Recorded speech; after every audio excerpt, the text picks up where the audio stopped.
நீங்களெல்லாம் ஒரு மாநில தலைவரா? அதிமுகவுடன் போட்ட ரகசிய டீல் என்ன? அண்ணாமலையுடன் தனிமையில் நடத்திய ஆலோசனைக்கு பிறகு நைனாரை அலறவிட்ட பியூஷ் கோயல். டெல்லிக்கு போன பரபரப்பு புகார். தேர்தலுக்கு பிறகு பாஜக மாநில தலைவர் மாற்றம். வணக்கம் நண்பர்களே. தற்போது தமிழக பாஜகவில் யாருக்கு எந்த தொகுதி என்பது குறித்த ஆலோசனை தீவிரமாக நடைபெற்று வருகிறது. நேற்று மாலை தமிழகம் வந்த மத்திய அமைச்சர் பியூஷ் கோயல் 27 தொகுதிகளுக்கான வேட்பாளர்களின் பெயரை பட்டியலிட்டு தற்போது அதை டெல்லிக்கு கொண்டு சென்றுள்ளார். குறிப்பாக தேர்தலில் போட்டியிடப் போவதில்லை என்று கூறி வந்த அண்ணாமலையை பாண்டிச்சேரியிலிருந்து தமிழகத்துக்கு வருமாறு அழைத்த பியூஷ் கோயல் அண்ணாமலையிடத்தில் அரை மணி நேரம் தனிமையில் பேச்சுவார்த்தை நடத்தியிருக்கிறார்.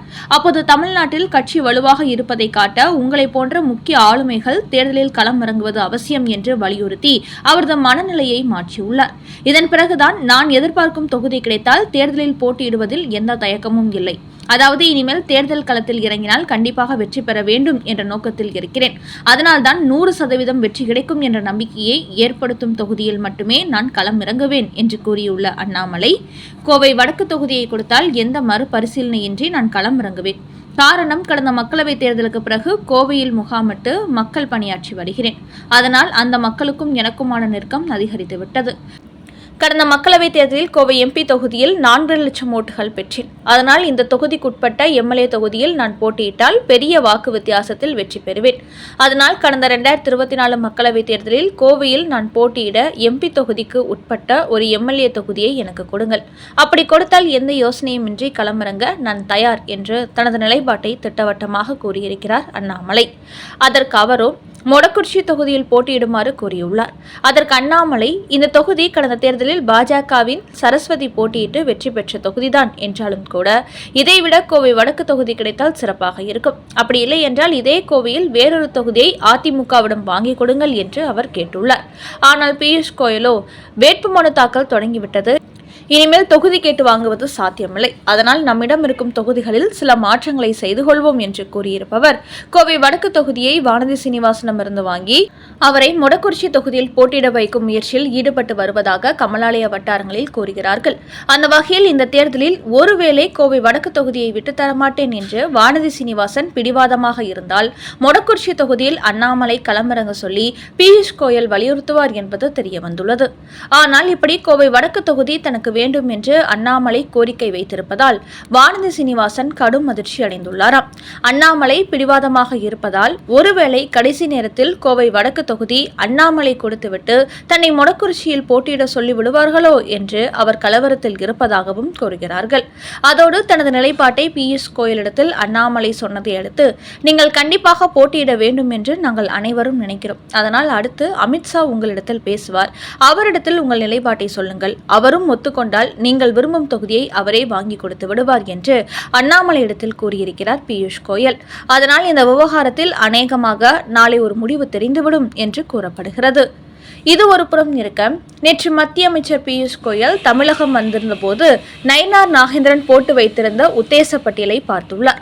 அப்போது அதில் எந்த தொகுதியிலும் அண்ணாமலையின் பெயர் இடம்பெறாததை கண்டு எதற்காக அண்ணாமலையை இந்த பட்டியலில் கொண்டு வரவில்லை என்று கேள்வி எழுப்பியிருக்கிறார். அதற்கு நயினார் நாகேந்திரன், இந்த தேர்தலில் நான் போட்டியிடப் போவதில்லை என்று அண்ணாமலை கூறிவிட்டார், அதனால்தான் அவரது பெயரை சேர்க்கவில்லை என்று கூறியுள்ளார். அதற்கு அவர் போட்டியிட மாட்டேன் என்று சொன்னால் அப்படியே விட்டு விடுவதா? முக்கிய தலைவர்கள் போட்டியிடவில்லை என்றால் எதிர்பார்த்த வெற்றி கிடைக்காது. அவரே மறுத்தாலும் நாம் தான் சமாதானப்படுத்தி போட்டியிட வைக்க வேண்டும். நீங்கள் அண்ணாமலையின் பெயரை சேர்க்காததை வைத்து பார்க்கும்போது வேட்பாளர்கள் பட்டியலை முடிவு செய்வதே நீங்கள்தான் என்று தோணியில் செயல்பட்டு உள்ளீர்கள். அதற்கெல்லாம் உங்களுக்கு எந்த அதிகாரமும் கிடையாது. தேசிய தலைமைதான் முடிவெடுக்கும் என்பது உங்களுக்கு தெரியாதா என்று காட்டமாக பேசியுள்ள பியூஷ் கோயல், ஏற்கனவே ஒரு தொகுதிக்கு 3 பேரை நாமினேட் செய்யுங்கள் என்று நான் கூறியிருந்தேன். ஆனால் நீங்களோ 2 பேரை மட்டுமே குறிப்பிட்டுள்ளீர்கள். ஆனால் அண்ணாமலை பெயரை மட்டும் எந்த தொகுதியிலும் நீங்கள் பரிந்துரைக்கவில்லை. இது நீங்களும் அதிமுகவும் போட்டுக்கொண்ட ரகசிய ஒப்பந்தமா? அவரது பெயரை பரிந்துரை செய்யவில்லை என்றாலும் ஒரு முன்னாள் மாநில தலைவர் என்கின்ற முறையில் அவரை மையக்குழு கூட்டத்திற்காவது நீங்கள் அழைத்திருக்க வேண்டாமா? அவரை எதற்காக நீங்கள் அழைக்கவில்லை? அப்படியே விட்டுவிடலாம் என்று முடிவெடுத்து விட்டீர்களா? மாநில தலைவர் என்றால் கட்சியில் உள்ள அனைவரையும் அனுசரித்து செயல்பட வேண்டும். தங்களது ஆதரவாளர்கள் சிலரை வைத்துக்கொண்டு அவர்களையே வேட்பாளர் பட்டியலில் இடம்பெற செய்வது நல்ல மாநில தலைவருக்கு அழகல்ல என்று நயினார் நாகேந்திரனை பார்த்து சரமாரியாக சாடியுள்ளார் பியூஷ் கோயல். இதன் பிறகுதான் புதுச்சேரியிலிருந்து அண்ணாமலைக்கு உடனடியாக கால் பண்ணி அவரை ஹெலிகாப்டரில் புறப்பட்டு வருமாறு கூறிய பியூஷ் கோயல், அண்ணாமலை சென்னை வந்த பிறகு எதற்காக தேர்தலில் போட்டியிட மறுக்கிறீர்கள் என்று காரணம் கேட்டுள்ளார். அப்போதுதான் நான் எதிர்பார்த்த தொகுதி கிடைக்கவில்லை என்பதால் போட்டியிடுவதில் ஆர்வம் இல்லை என்று கூறியுள்ளார்.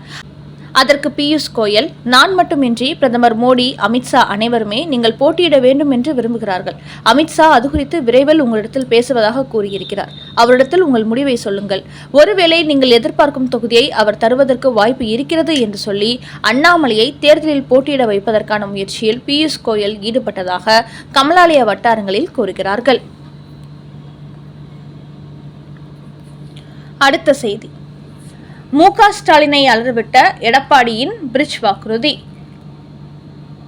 உளவுத்துறை அளித்த எச்சரிக்கை மணியால் அவசர கதியில் திமுக வெளியிட்ட 8000 ரூபாய் கூப்பன். 2026 சட்டமன்ற தேர்தலில் வெற்றி பெற்று மீண்டும் ஆட்சியை பிடிக்க வேண்டும் என்று தீவிரம் காட்டும் மு.க. ஸ்டாலின் கடந்த 5 ஆண்டுகளில் தான் செய்த சாதனைகளை மக்களிடத்தில் சொல்லி ஓட்டு கேட்பதை விட்டுவிட்டு போட்டி போட்டு இலவசங்களை அறிவித்துக் கொண்டு வருகிறார். ஏற்கனவே மகளிருக்கு 1000 ரூபாய் உரிமை தொகை கொடுப்பவர் மீண்டும் ஆட்சிக்கு வந்தால் 2000 ரூபாய் கொடுப்பதாக அறிவித்திருக்கிறார். குறிப்பாக எடப்பாடி பழனிசாமி அதிமுக ஆட்சிக்கு வந்தால் 2000 ரூபாய் கொடுப்போம் என்று அறிவித்ததால் மு.க. ஸ்டாலினும் போட்டிக்கு அறிவித்திருக்கிறார். இந்நிலையில் தற்போது எடப்பாடி இலவச பிரிட்ஜ் என்ற வாக்குறுதி அளித்திருப்பது திமுகவுக்கு உச்சகட்ட அதிர்ச்சியை கொடுத்துள்ளது. காரணம், ரேஷன் கடைகளில் அரிசி அட்டைதாரர்களுக்கு இலவச பிரிட்ஜ் என்று எடப்பாடி பழனிசாமி சொன்னது பெண்கள் மத்தியில் பெரிய அளவில் பற்றிக் கொண்டது. நகரம் மட்டுமின்றி கிராமப்புற பெண்களையும் இந்த வாக்குறுதி போய் சேர்ந்து விட்டதால் அதிமுகவின் இந்த வாக்குறுதிக்கு பெண்கள் மத்தியில் வரவேற்பு அதிகரித்துவிட்டது. அதனால் இதை இலவச பிரிட்ஜ் என்பது சட்டமன்ற தேர்தலில் அதிமுகவுக்கு பெரிய அளவில் ஆதரவு அலையை உருவாக்கிவிட்டதாக திமுக உளவுத்துறை மு.க. ஸ்டாலினுக்கு ஒரு அதிர்ச்சி ரிப்போர்ட் கொடுத்திருக்கிறது. அதனால்தான் தற்போது அவசர கதியில் 8000 ரூபாய் கூப்பனை வெளியிட்டுள்ளார் ஸ்டாலின். இந்த திட்டத்தில் fridge, washing machine, mixie, grinder என எந்த ஒரு வீட்டு உபயோகப் பொருட்களையும் வாங்கிக் கொள்ளலாம் என்று அறிவித்திருக்கிறார்கள். இதன் காரணமாக இதுவரை இந்த தேர்தலில் திமுக வெல்லுமா, அதிமுக வெல்லுமா என்ற கேள்விகள் எழுந்திருந்த நிலையில் இப்போது ஃப்ரிட்ஜ் வெல்லுமா, இல்லை திமுகவின் 8000 ரூபாய் கூப்பன் வெல்லுமா என்ற கேள்வி எழுந்துள்ளது. ஆனால் இப்படி 2 திராவிட கட்சிகளும் மாறி மாறி இலவச அறிவிப்புகளை வெளியிட்டு வருவது சமூக ஆர்வலர்கள் மற்றும் பொருளாதார வல்லுநர்கள் மத்தியில் கவலையை ஏற்படுத்தியுள்ளது. ஏற்கனவே தமிழ்நாட்டின் கடன் சுமை பெரிய அளவில் இருக்கும்போது இவர்கள் 2 பேரும் இப்படி கவர்ச்சிகரமான இலவசங்களை போட்டி போட்டு அறிவித்து வருவது தமிழ்நாட்டின் எதிர்காலத்தை மிகப்பெரிய அளவில் பாதிக்கும். குறிப்பாக ஆக்கப்பூர்வமான திட்டங்கள் என்பதிலிருந்து மாறி கவர்ச்சி திட்டங்களே வெற்றி தோல்வியை தீர்மானிக்கும் என்று 2 கட்சிகளுமே இலவசங்களை கையில் எடுத்திருப்பது எதிர்காலத்தில் தமிழ்நாட்டை இன்னும் மிகப்பெரிய கடனில் சிக்க வைத்துவிடும் என்ற ஒரு அதிர்ச்சி செய்தி வெளியிட்டுள்ளார்கள்.